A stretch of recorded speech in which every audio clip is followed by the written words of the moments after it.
I want to give an update to how learning Hungarian is going. I am about 66 days in, so a little more than 2 months into learning Hungarian. I am struggling. Um, and the reason is there's a lot going on in the US right now, right? The Epstein files were dropped. There's a lot of stuff in there. Very frustrating. I feel bad for everyone who's dealing with that. But I mean, as a country, this is crazy to me.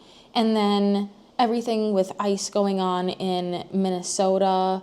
There's a lot going on right now, and I want to keep up with that in the news. And so I've been watching certain content creators who are based in the US who speak English talk about those topics.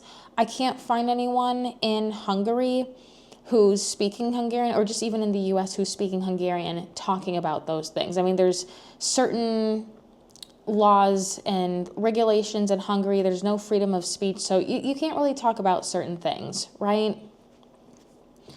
I found a new TV show that I've been watching, so hopefully that sticks. But yeah, when there's a lot going on board or whatnot, it's really hard for me to find content that I actually want to watch. And then with the ADHD, typically when I'm watching something, I'm just like on my phone scrolling, and that's in the background, which that being in the background is better than nothing.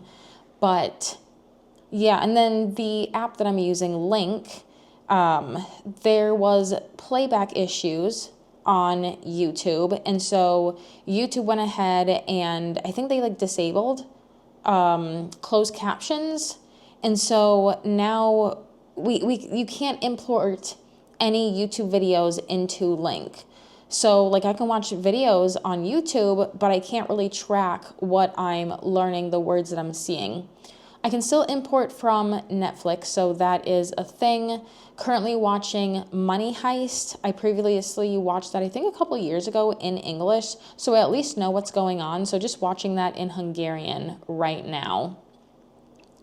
The company that I hired to find documentation that shows that I qualify for citizenship by descent, they finished the first part of the project. I guess I didn't realize that I would need them to dig deeper.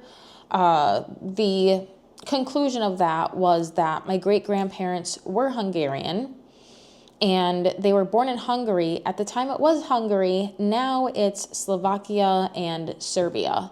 So I've asked them to continue that research because I still need birth certificates, marriage certificates, possibly even death certificates, just to prove that lineage all the way down, which is frustrating. I am frustrated. I thought I could just hire them, and in 4 to 6 months, I'd have everything. And it was pushed out a little bit because of the government shutdown the first time around. What was it, more than a month? It was a long shutdown. But yeah, I thought, okay, I'd be good. And then a year into learning Hungarian, I can go ahead and apply. And that's just, I don't know. I guess maybe I can make that cutoff point. I'll have to see how much longer it's going to take to do that side of research. I'm not in a place where I want to go fly over there and do the research myself. I don't speak the language. I don't speak Slovakian. I don't speak Hungarian to the point where I would need to be able to. And I wouldn't even know where to look to get those documents, to be honest. I wouldn't know. So it's just easier for me to hire a company to do that. Also, so that's on my father's side. On my father's mother's side, a while ago when I was doing research, I found that my great-grandmother, my second great-grandmother was born in Canada. And both of her parents were born in Canada. And I was like, oh, that's great, but I don't qualify for Canadian citizenship by descent because it's too far back. Canada just pushed out a new bill in December of 2025, so just this past year, Bill C-3, so people can go back and get citizenship by descent, and there's no limit on how far back you can go, which is amazing news for me.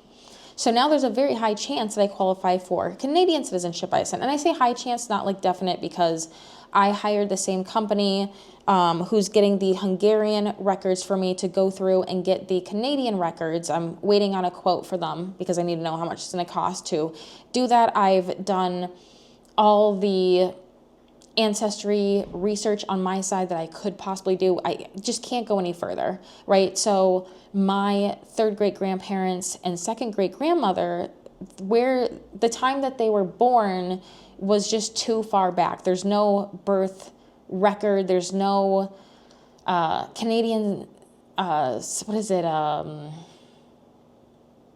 census, Canadian census records. Actually, no, there is one. Someone helped me online and found one for me. But like I need to show the whole like lineage. So I need more documentation. And I get really frustrated going through all of that because it's like, oh, I think I find something. And then there's all of these other people with this same exact name. That's what I was running into for my great grandparents. Actually, not great grandparents, but like even further back, like they had some of the same names, and it's like, okay, well, which one of this Mary is on my side of the family versus which one belongs to someone else. So I figured I'd just leave it to the professionals, and the professional genealogists can go through that. But it'd be really nice to have Canadian citizenship. The U.S. passport just keeps going downhill. Like it's not good. So I don't ever see myself moving to Canada, maybe spending a couple months there in the summer. I should make another video about this. I know I previously talked about having cold urticaria. I'm allergic to the cold. I never made a video about having vibratory urticaria. I'm allergic to vibrations. And so one of the reasons I moved from Minnesota down to Texas was because I wanted to get away from the cold weather. I'm allergic to the cold. I'm allergic to vibrations. It's very painful. This last week, probably by the time this video drops, it'll be a couple weeks past, but it was very cold here in Texas. And like places were shutting down, like restaurants weren't open, businesses weren't open. I was just hunkered down in my place because I'm just like, if I go outside, it's cold. I'm going to have an allergic reaction. Perfect weather for me is like 85 degrees. I can walk a mile in 85-degree weather, but any colder than that, and I get hives, itching, pain. When I feel like I have poor circulation in like my feet and my toes and my fingers and my hands, those are the first ones to get cold. So when they're warming back up, I get really itchy and it's very painful. So because Canada is colder than Minnesota, I just wouldn't see myself moving there permanently. Also, they have an affordable housing crisis. You know, every country has their own issues. They do have universal health care, but I hear the wait time is very, very long.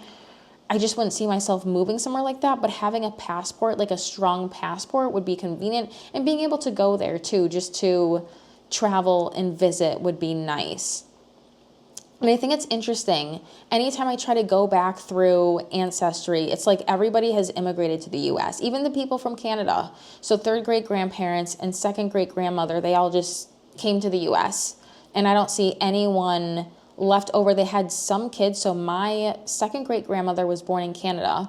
I think she had a couple other siblings also born in Canada. And then everybody else was just born in the U.S., which is interesting. But yeah, yay on Canada for allowing people to go back and get citizenship, because like this is exciting.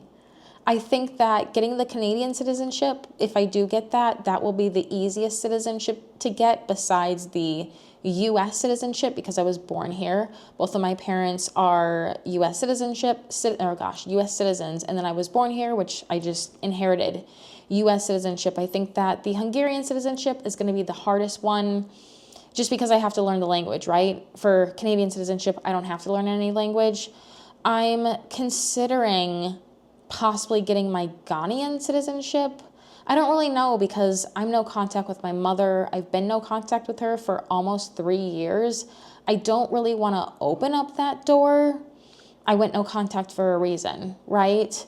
But also, it would be nice to have Ghanaian citizenship. I looked at the passport, and Ghanaians can only travel like 40 to 50 countries visa free. And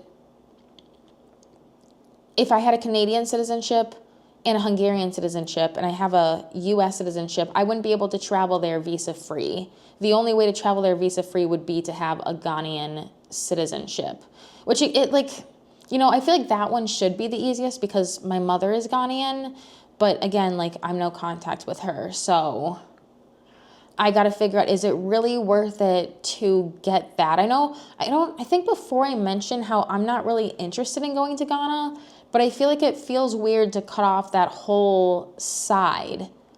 Like, maybe I should be interested in going to Ghana. Like, my mother is from there. I don't have any family there that I know of.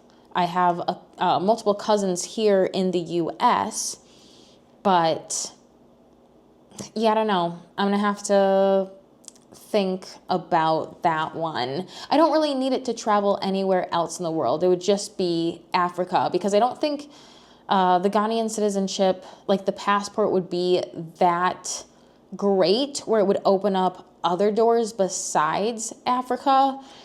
And I mean, it's interesting, isn't it? Trump just put bans on 75 countries, and Ghana is on the list, which is really weird. I feel bad for family who came from Ghana. I know before I left Minnesota, there was a distant cousin that I met, and he was from Ghana. Him and his family came here, and so I just wonder how they're doing. I'm not close to him. I just met him, but if you're on a visa, what do you do? Like, what are you doing? Because some people are forced to go back because everything is on a freeze, and the people who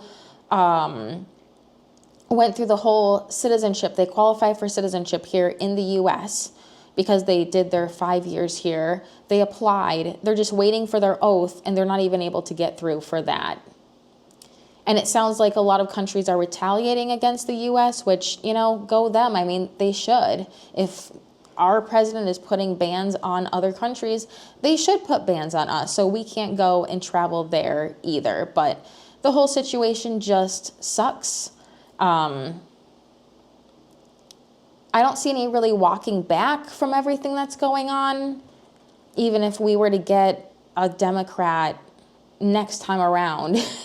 You can't just undo all the damage that our president has done. It's the same thing, right? Like, when Biden was elected, they're going through and trying to undo a lot of things that the last president did. Was it Trump? Trump was before, right? I think. Yeah. He was before Biden. So they're going through and they're trying to undo all the things they don't agree with that Trump did.